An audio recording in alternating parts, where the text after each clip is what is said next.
content is a continuation of our Vanity series, and so we're rolling this out to the small group leaders so they can have this for their small group meetings. We're going to be going through Ecclesiastes chapter 7, the first 8 verses. I don't know about you, but I hate winter. Winter is the worst season. I love Christmas and New Year's.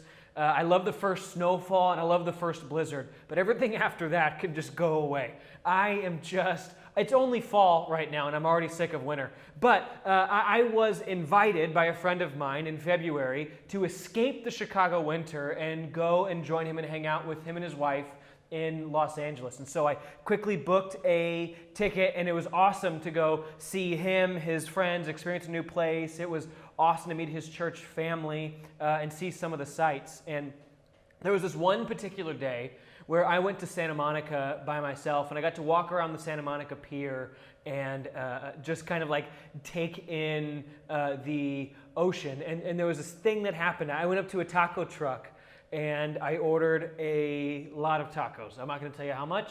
It was a lot of tacos. And I grabbed them, and I went and I sat on this bench that was overlooking the beach near the Santa Monica Pier. And as I sat there, it was sunny. There was 75 degrees. There were food trucks everywhere. And as I was about 2 tacos in, somebody walked up to me and sat next to me. It was an old man. He was short and bald. He wore red Ray-Bans, like the kind of Ray-Bans that you've had for like decades, or like the old school style of Ray-Bans. And he spoke with a thick Israeli accent. And when he sat down, he turned to me and just started a conversation. He had a warm voice, and he used his words intentionally. Without prompting, he started just telling me about his life, who he was, where he's from, and why he's in LA. He told me about his time in the military, that he fought in 5 wars and had shrapnel in his body from his time in the service, and that now, or rather when he retired from the military, he became a lawyer and started fighting for justice for the oppressed and the marginalized.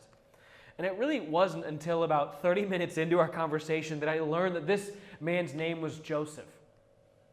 And so in that warm California breeze, with the smell of salt water in the air, the sound of seagulls, crashing waves, and traffic in the background, with the enlivening sunshine finding us, I spent probably an hour or two just talking with Joseph. And at a certain point in our conversation, he just started giving me advice. We talked marriage, love, friendship, work, what it's like to have kids. I don't have any, so he just told me about children and grandchildren. And when he found out that I was single, he began to regale me with stories about how he tried to woo his wife to marry him, how she rebuffed him, and then how he eventually won her heart and won her family's heart. But he kept telling me to like take notes and everything. So it was kind of weird, but it was also kind of awesome at the same time. And it was like he was trying to teach me everything he'd learned in 86 years on earth in one conversation. Because he knew we'd probably never see each other again.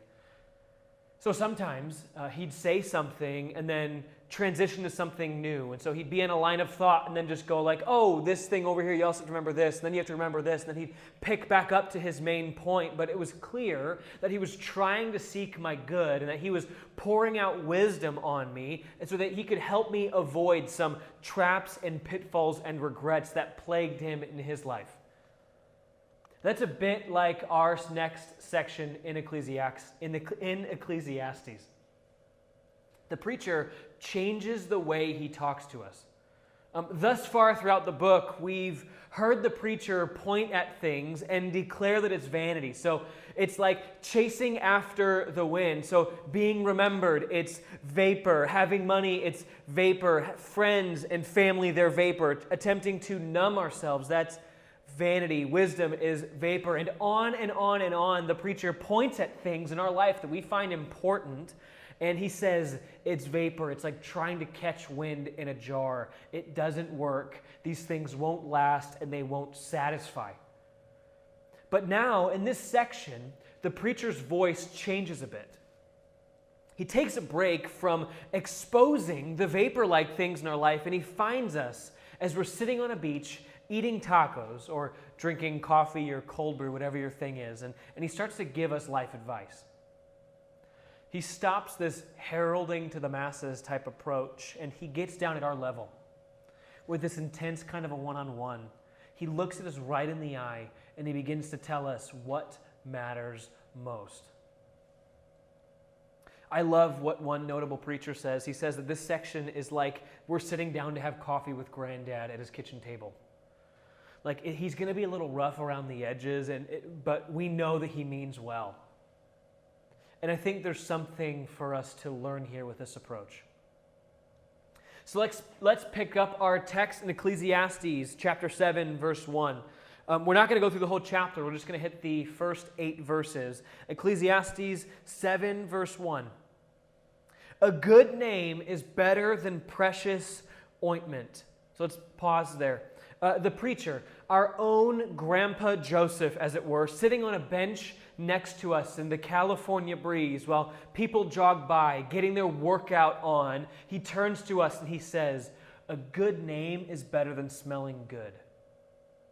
And in Hebrew, there's only a one-letter difference between the word name and ointment, ointment meaning cologne or perfume.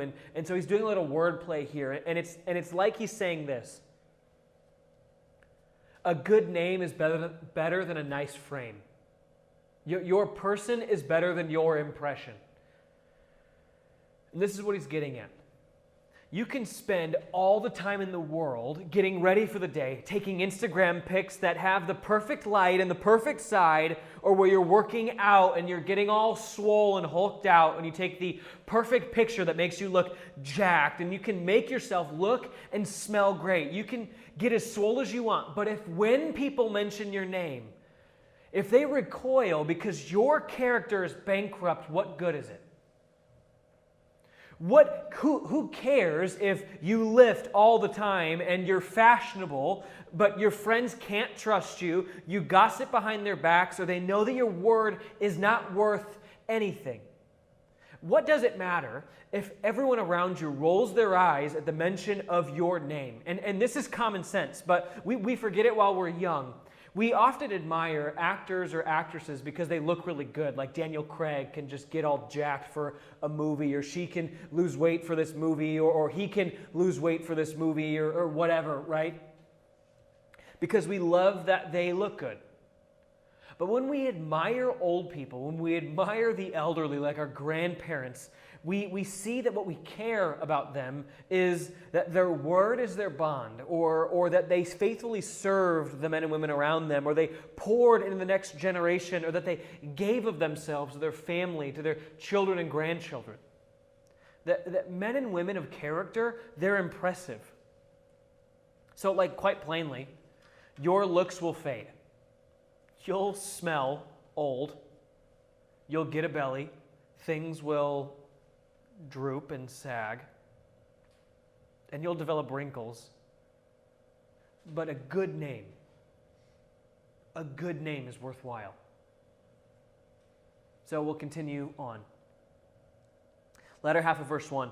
And the day of death and the day of birth. It is better to go to the house of mourning than to go to the house of feasting, for it is the end of all mankind, and the living will take it to heart.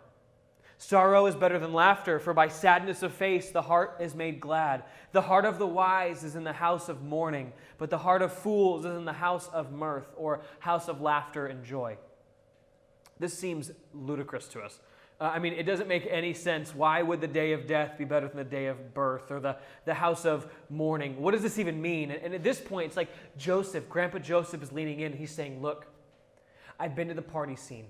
I know the place of laughter. I know what it is to eat good food, to have good drink, to be with good friends. But if you only live in those spaces, if you're only in the house of laughter, you'll never grow. You'll never actually reflect on your life. So he's trying to get us to see that birth is all about potential. So when a baby's born, one of the most miraculous things about it is that this baby could become anything. She can change the world. He can become anyone he wants to be. But on the day of death, we'll see who actually finished well. We'll see who shows up to the funeral. And the final days of someone's life, it reveals the character and the kind of person they were. So the day of birth is about potential, and the day of death is about reflection and legacy.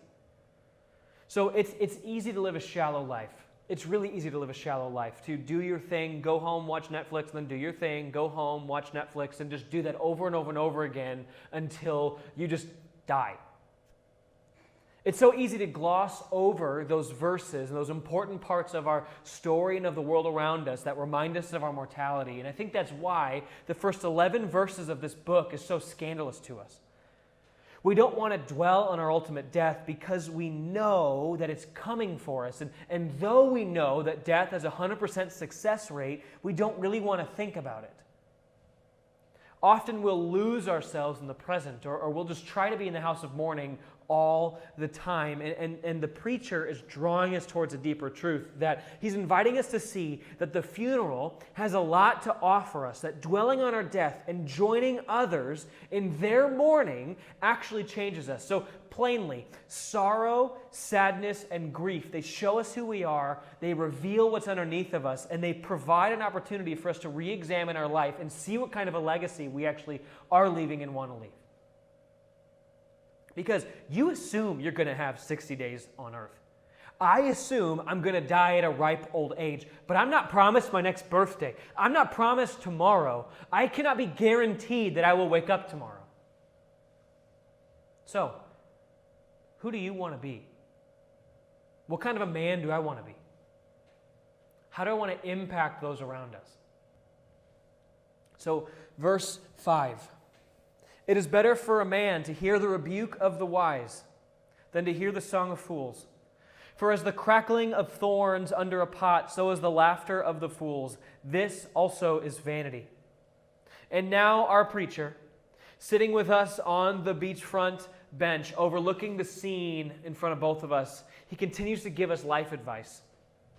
But this time, he hones in on friendships and relationships. And here's his point. We can surround ourselves with friends who tell us only the things we want to hear. We can surround ourselves with friends who refuse to engage with us on a deep level, and then we're stuck in this cycle of friendships who are emotionally, spiritually, and intellectually shallow, and they never push us forward. They never encourage us to dwell on the gospel, but only things that end up, they only encourage us to dwell on things that end up just like resulting in stupidity and moronicness.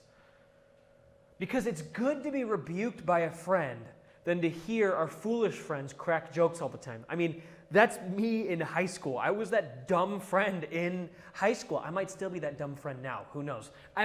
But that person who would only crack jokes all the time and refuse to engage things at a deeper, more fundamental level. And just as the crackling of thorns in a fire, the laughter of fools provides a quick flame and a lot of unpleasant noise, but it doesn't actually provide any substance or heat. Fools laugh when they're on fire. Fools will laugh with you when you're on fire. Instead of saying, bro, you got to stop, drop, and roll or do whatever you need to do in order to get this fire out, they'll say, look at you, you're on fire, that's funny. But friends, good friends who actually care about you will wound you for your good. They won't be the ones who avoid trying to hurt your feelings or they won't harm you for no reason. But they'll ask you tough questions. They'll ask you where your heart is and they'll draw you towards repentance. They'll expose those things in you that you don't really want to talk about, think about, or let others see. They'll engage you at two levels. Who you presently are and then who you're becoming. They'll dream with you. They'll pray with you. They'll celebrate those deep parts of your soul that are vulnerable and that you have a hard time sharing with others.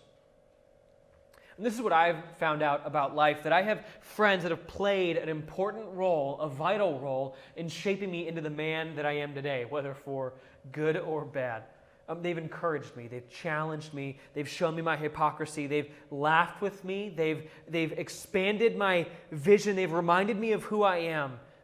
So for example, this last week, I got to talk on a video chat with some of my roommates from college, and they're in different life stages than me. I have one friend who is married, and my other roommate who's married and has a kid, and we got to talk life, ministry, school, family, and we got to talk about what it's like to minister to your spouse and be ministered to by your spouse, and they're the type of friends that I want to that I watch because they show love to their wives and kid, and I want to learn how to parent and be a good husband and father, and I learn from them all the time, and they continually will ask me, how is your soul?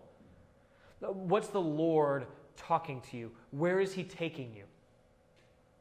And so, Judson, these kinds of friendships, they're yours for the taking. They can be had. And this is one key reason as to why small groups, why we want to provide space for small groups to cultivate these friendships. Are you actually using your time well? Like seniors, juniors, for a second. Do you care about the freshmen and sophomores who might be confused and need mentorship by you? Do you remember what it's like to be a freshman and sophomore and to need to be mentored and cared for? I'd encourage you to find someone and mentor and disciple them. And freshmen and sophomores, you're not above being mentored and discipled. It's wise. Get to know a senior and junior. Okay, so our last section, verse 7. Our preacher says, "Surely oppression drives the wise into madness, and a bribe corrupts the heart. Better is the end of a thing than its beginning, and the patient in spirit is better than the proud in spirit." A consistent theme running throughout our verses, and something that he continues for the rest of the chapter, is finishing well. He's concerned with us coming to the end of our life and recognizing that we finished well, or asking the question if we have finished well. So all of his advice about wisdom, everything the preacher has told us, is to get us to think about where and how we're living, what we're doing, who we're becoming, and how we want to move forward. So listen, on your final day, you'll look back on your life and you'll determine if you would have lived well. If you added joy to those around you, if you contributed to your world, if you loved people well, if you served and delighted in the Lord. And so there's this guy, his name is Martin Luther. He caused the Protestant Reformation, arguably, and so he's the guy who nailed the 95 Theses onto the door in Wittenberg. And the Catholics and Protestants, he caused this major upheaval. And the Catholics and Protestants, they were curious, would Martin Luther, on his deathbed, would he recant everything? Would he say, all the writings, all the preaching, everything I've said, that's all worthless. I did not mean any of it. Like, just kidding, LOL. Like, I did not actually mean anything I said. But instead, what Luther offered them in his dying words, before he took his last breath, he said, "We are beggars. This is true." He reaffirmed everything, and he reaffirmed where he is positionally with God. He is but a beggar.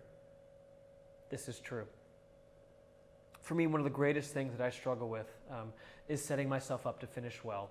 And this might not seem like a major thing, and I might not even be phrasing it right, but it keeps me up sometimes. And I'll talk about it like this. I hear the preacher telling me, you need to be proactive, you need to care about finishing well, but I struggle with this because I'm filled with doubt. How am I going to make it to my final days being faithful and having full belief and knowing who I am and knowing who God is? Because often I don't feel like I should be a pastor. A lot of times I don't feel like I deserve to be a pastor, let alone a Christian. Not because I have like this weird complex, but because I just recognize the frailty and unbelief that burrows itself within my soul. It plagues me. And so all the doubt I feel, my sin patterns, what it makes me wonder is, how does anyone actually finish life well?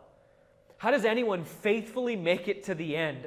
I'm talking about this kind of thing where at the end of my life, there is this ability to look back and go, I did okay.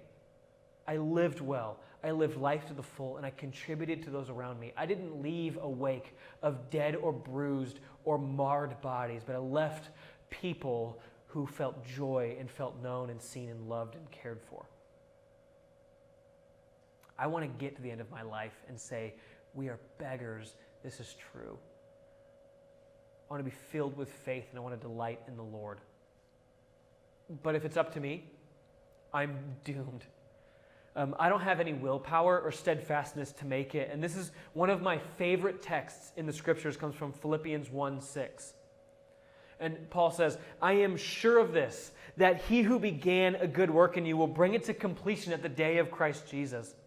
And so let's let the gospel weigh on us for a moment and just drink it in. God has begun a good work in you. God has begun drawing us towards his steadfastness. He's given you his Spirit, and he promises to bring you to the finishing line.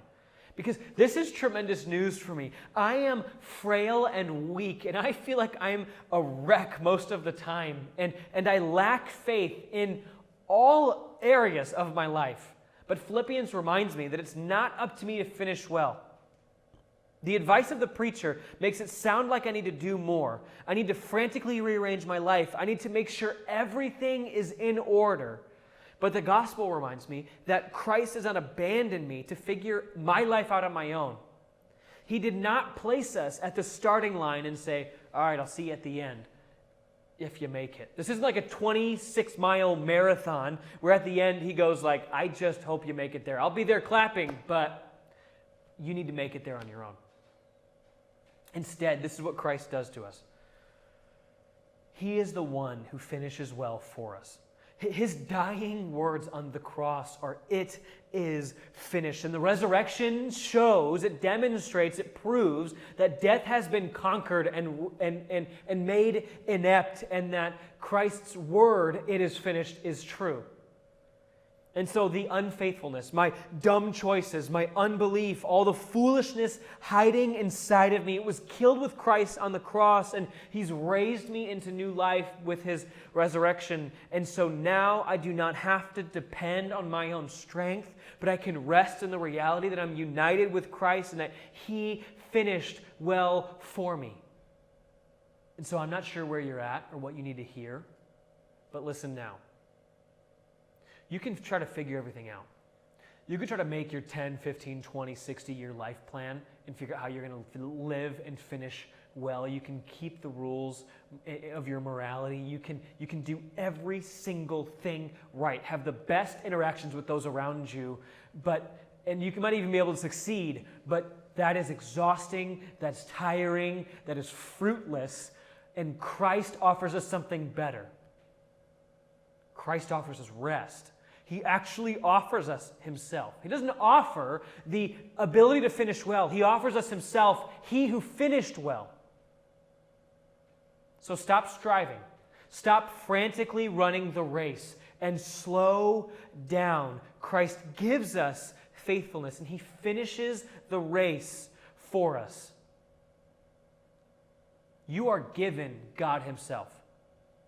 He speaks to you. He confirms the truth in you. He whispers your true identity to you. He reminds you of who you are. He reminds you of the goodness and faithfulness of God, even when it feels like you have no idea how you're going to get through the next day. God himself, the Trinity, sings over you. They cherish you. He promises to bring you to the finishing line because he himself finished for you, having already completed the work. So with the wind blowing, the warm sun on your skin, and saltwater breeze, your hands covered in taco juice, Grandpa Joseph stands up and walks away with his wife of 60 years. And as he fades off into the distance, we're left on the beach drinking it all in, considering his wise words. And though something may have been hard to hear, some of the stuff he said might have been right. And so may we heed the words of the preacher.